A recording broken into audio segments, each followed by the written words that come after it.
Sí, conmigo perdón, pero yo no voy a hacer lo mismo. Yo no perdonaré, yo no tendré misericordia, yo no tendré piedad. Queremos consumir la gracia de Dios para nuestras faltas, hermanos, pero aplicar la ley de hierro a los errores ajenos. Eso no es bíblico. Y Jesús, al presentar esta parábola, dice en el versículo 34: entonces su señor, enojado, le entregó a los verdugos hasta que pagase todo lo que debía. Así también mi Padre Celestial hará con vosotros si no perdonáis de todo corazón cada uno a sus hermanos sus ofensas. La palabra verdugos se utiliza, hermanos, o más bien se traduce mejor como tormentores o torturadores. En la antigüedad se encarcelaban a prisioneros utilizando el castigo físico para forzar a este prisionero, a sus familiares, a pagar la deuda. Porque usted, si es su hijo, si es su esposo, si es su familiar más cercano, le va a doler ver que lo están torturando, ¿a poco no? Le va a doler ver que lo están flagelando, que lo están tormentando. Entonces usaba esta práctica en la antigüedad para presionar a los familiares y que pagaran la deuda. Y Jesús trae esta aplicación. Dado que la deuda original de 10,000 talentos, hermanos, era impagable, la sentencia de ser entregado a los tormentadores hasta que pagara equivale a una condena perpetua de tormento. Jesús concluye con una advertencia severa.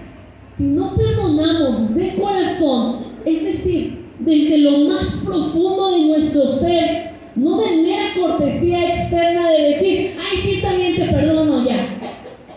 Hermanos, sé que el perdón es un verbo, por lo tanto un verbo es una acción. Y cuando yo estoy dando consejería, digo, el perdón no se siente, hermanos. No podemos decir, yo te voy a perdonar hasta que sienta perdonarte. ¿Qué cree? El perdón es una acción, es una decisión. Te conviene perdonar por lo que vamos a ver adelante. El Padre nos entregó a esos tormentores, hermanos. Y por eso la siguiente diapositiva habla acerca de cuáles son las consecuencias de no perdonar según el texto y la revelación bíblica de esta parábola. Primero, hermanos, hay prisión y tormento interno cuando usted no perdona.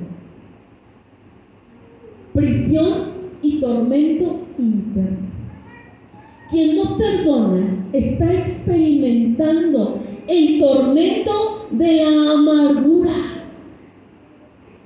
el insomnio del rencor, el desgaste emocional. El corazón se endurece, hermanos, y la persona se convierte en esclava de su ofensor. Cuando me dicen si la salvación se pierde, yo les contesto que no. Nosotros perdemos la salvación. La salvación siempre está dispuesta. Y la parábola del hijo pródigo no lo dice. Pero nosotros nos vamos alejando de esa salvación hasta perder identidad. El enemigo, hermanos, va a usar esta estrategia de que nosotros no queremos perdonar con todas sus consecuencias para traer opresión, para traer un corazón duro, cauterizar la mente y el corazón, y entonces sabe que eso nos provoca un alejamiento de la palabra de Dios, de la oración y de Dios mismo. Y por eso vamos a ver, hermanos, a veces en la iglesia, gente que viene a la iglesia, pero tiene un corazón que no ha perdonado y hay amargura dentro de su corazón. Y siempre les digo, no tomen personal cuando alguien les conteste mal, les trate mal, les salude mal. Hay algo en su corazón. Hay algo en el corazón de la gente. La siguiente consecuencia es un bloqueo en la comunión y en gracia de Dios. Hermanos, Marcos 11:25 dice: cuando estés orando, perdonad si tienes algo contra alguno, para que también vuestro Padre que está en los cielos os perdone a vosotros vuestras ofensas. O tu oración, hermanos, es: míralo, Señor, ¿cómo es? Señor, o me lo quitas o te lo mando. Ayúdame con esta persona. Pero nuestra oración, Jesús dice, es diferente, tiene que ser diferente. Tienes que estar perdonando a una persona más peor que te pueda hacer una maldad, para que el Señor nos perdone también a nosotros que fallamos, porque la falta de perdón levanta una barrera en nuestra vida de oración, hermanos. Aunque no lo crean, sí es así.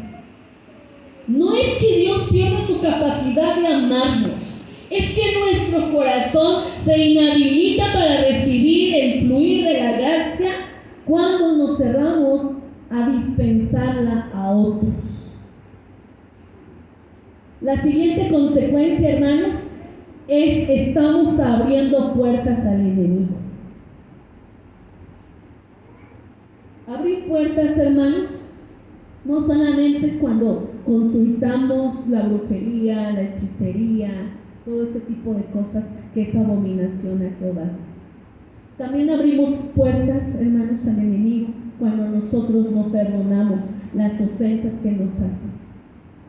Retener el rencor es darle ventaja espiritual al adversario. Efesios 4, 26, 27 nos lo dice y advierte: no se ponga el sol sobre vuestro enojo, ni des lugar al diablo, hermanos. Es decir, esta palabra lugar, no le des territorio, no le des terreno para que él se aproveche de esta situación. La amargura le cede terreno legal al enemigo en nuestras emociones. El perdón, hermanos, entonces no depende del ofensor. Una de las interrogantes más complejas en la consejería pastoral es cuando me preguntan: ¿cómo puedo perdonar a alguien que jamás ha manifestado un arrepentimiento o ni siquiera reconoce el daño que me ha hecho, que me ha causado? Es bien difícil, hermanos, perdonar a alguien que no te pide perdón. Es difícil perdonar a alguien que no está arrepentido de lo que te hizo. Pero la respuesta definitiva, hermanos, no yace en la psicología, no nace en las terapias, en un programa. Nace, hermanos, en la cristología de la cruz, donde dice: perdona para que el Señor también perdone nuestras ofensas. Lucas 23:34 exclama: Padre, perdónalos porque no saben lo que hacen. Ninguno de aquellos soldados, cuando Jesús estaba en la cruz siendo crucificado, ninguno de esos soldados estaba solicitando clemencia. Ni parte del Sanedrín que estaba ahí redactó una disculpa formal. Aún así, fíjense que Cristo decidió literalmente liberarnos de la deuda en ese mismo instante, cuando dijo: Señor, perdónanos porque no saben lo que hacen. Entonces, esto nos enseña este principio fundamental, hermanos: el perdón es una decisión soberana del ofendido, totalmente independiente de la actitud o de la disculpa del ofensor. Hermanos, esperar que aquel verdugo cambie para otorgar el perdón es someterse voluntariamente a seguir encarcelado en su control. El perdón no es un obsequio que vamos otorgando al culpable, para invalidar la mala conducta. Es un acto de rescate personal para que nosotros podamos salvaguardar nuestro propio corazón. ¿Sí me estoy comunicando, hermanos? No perdonamos porque lo merezcan. Perdonamos porque a mí me conviene que mis oraciones no tengan una barrera. A mí me conviene porque el enemigo nos acusa con el Señor. ¿Ves tu hijo? ¿Ves tu hija?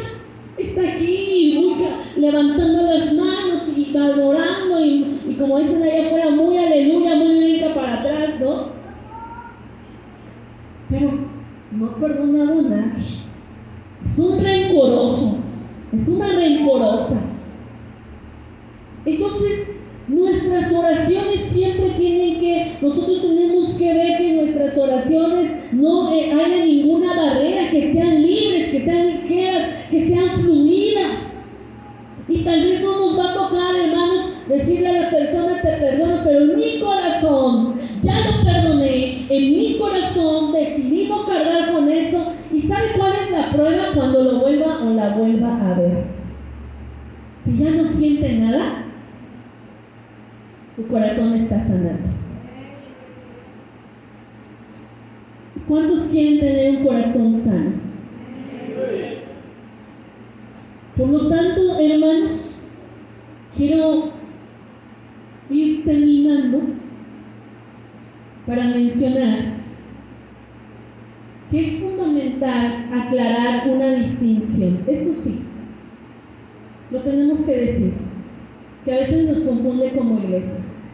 Perdonar no es lo mismo que reconciliarse de forma inmediata. Escúchelo bien. ¿Por qué? Porque, hermanos, vivimos en un país donde hay una gran estadística de violaciones, hermanos, hacia los niños, hacia las personas. Hermanos, hay una gran estadística, un gran porcentaje de personas abusadas sexualmente en su infancia. Y estas personas llegan a consejería. Y es lo primero que preguntan: ¿tengo que perdonar a mi ofensor? Hermanos, cuando estamos en este papel y nos toca vivir ese tipo de abusos, es muy difícil, claro que sí. Pero cuando entendemos la gracia de Dios y entiendo que esto me va a beneficiar más a mí que la persona que me ha ofendido, lo hago. Pero esto no significa que tiene que haber inmediatamente reconciliación, porque sabemos, hermanos, que aún también las estadísticas nos dicen que el ofensor, el agredor, el que ha hecho la agresión, es parte de nuestra familia. Es muy triste, pero así estamos viviendo, hermanos, en México. Y a veces en la iglesia ni se habla esto. Es necesario hablarlo, hermanos. Es necesario. Voy a perdonar a mi papá, a mi hermano, al tío, al primo. Y entonces entra esto. Tienes que perdonar, pero no es lo mismo la reconciliación. Hay perdones que a veces no va a entrar la reconciliación. Por esto. No significa ingenuidad. Ok, ya no pasó nada. El perdón, hermanos, es un acto unilateral. El corazón obediente a Dios elimina una deuda emocional y el deseo de la venganza. Y tal como Cristo perdonó en la cruz a sus verdugos, aunque no se los pidieron, nosotros también tenemos que perdonar a aquellos que nos han ofendido. Ahora, no es un acto de magia, es un proceso. Es un proceso. O sea, yo ahorita no le estoy diciendo, si sufriste algo de lo que he estado comentando, perdona y ya no pasó nada. No. Les soy sincera, es un proceso. Pero vale la pena. Vale la pena. Entonces la reconciliación y la restauración de la confianza aquí sí son bilaterales. ¿Qué quiere decir? Requiere tiempo, prudencia, frutos dignos de arrepentimiento, ¿verdad? Perdonamos inmediatamente para que nosotros seamos libres. Volvemos a confiar con prudencia según la relación sane. Hoy, hermanos, la cruz nos recuerda que fuimos perdonados de una deuda impagable. Y a mirar nuestras heridas no debemos pretender olvidar mágicamente lo ocurrido. La memoria humana no funciona así, hermanos. El cerebro es impresionante. Cuando tenemos un trauma, bloquea ciertos momentos de nuestras vidas. Pero permitamos que el Espíritu Santo reescriba nuestra historia. Hagamos como José en Génesis. Miremos las cicatrices del pasado no para las cadenas del dolor, sino para los altares de la gracia de Dios. José dijo: todo me sirvió, mis hermanos me vendieron, estuve en la cárcel, pero todo sirvió para que después él liberara a sus hermanos de una sequía, de hambre, de hambruna. Hay cosas que son por la naturaleza pecaminosa. Pero Dios, ¿por qué lo permite, Señor? ¿Por qué permitió, yo siendo una niña de 3 años, mis papás en un momento de descuido? Entonces, ¿por qué? Yo decía, ¿por qué lo permitió el Señor? Pero ahora entiendo, hermanos, que existe la naturaleza pecaminosa. Y el pecado es horrible. El pecado distorsiona. ¿Cómo puede haber personas que estén abusando de niños? ¿Cómo hay personas que maten a las señoritas, que maten a las mujeres, el feminicidio? ¿Cómo hay personas? Pues sí lo hay, hermanos, por el pecado, por la naturaleza pecaminosa, por el hombre animal, como dice el apóstol Pablo. Pero eso no significa que Dios haya querido que pasaran así las cosas. Pero Dios nos está ofreciendo, hermanos, una libertad genuina y sincera. Él nos puede sacar de esas cadenas. Así que reconoce que lo que el enemigo planteó o planeó mal para nosotros, Dios lo va a encaminar para bien. Porque los que pasamos por eso, hermanos, y sabemos lo que sucedió, y sabemos lo que sentimos, podemos ayudar a otras personas que están pasando lo mismo. Eso es la grandeza de nuestro Dios. Ahora, regresando a esto del perdón, quiero preguntarte a ti, y piénsalo en tu mente: ¿a quiénes tienes hoy retenido en la prisión de tu rencor? ¿A qué verdugo le estás permitiendo, hermanos, que torture tu mente para no soltar una deuda comparada con la cruz o de 100 denarios? ¿Qué haremos?